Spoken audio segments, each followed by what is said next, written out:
Проблем со керозинот нема. Македонија има резерви од авионско гориво за 90 наместо за минималните 60 дена. Вице-премиерот и министер за транспорт Александар Николовски вели дека сегашната состојба е добра, бидејќи земјава заработува од тоа што аеродромите во соседството полнат керозин кај нас.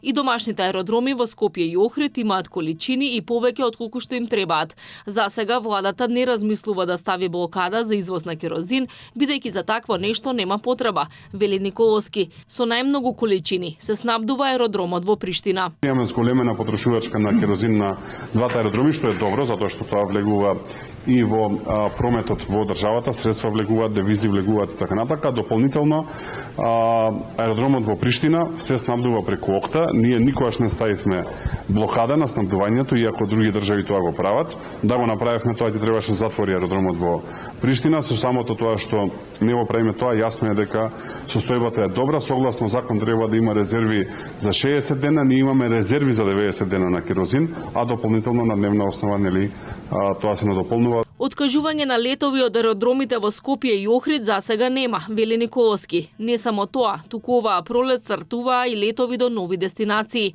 Само од Скопје има 10 нови летови до европските аеродроми. Во следниот период од Охрид ќе почне да се лета за Вроцлав и за Краков, тоа е Полска.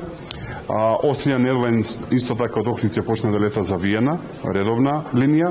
Веќе почна Милано на главниот аеродром од Охридскиот аеродром, додека од Скопскиот аеродром имаме преку 10 нови дестинации за летниот период, така што се оди редовно. Загриженоста околу снабдувањето со керозин ја покрена европските авиокомпании, кои алармираат дека некои од нив имаат авионско гориво за уште неколку седмици.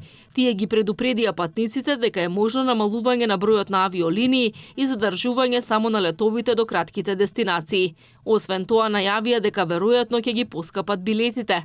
Од Туристичко-гостителската комора во Македонија велат дека проблем кај нас нема, но и дека се уште е присутен психолошкиот момент кај граѓаните, кои поради неизвестноста засега стагнираат со уплатата на летните аранжмани.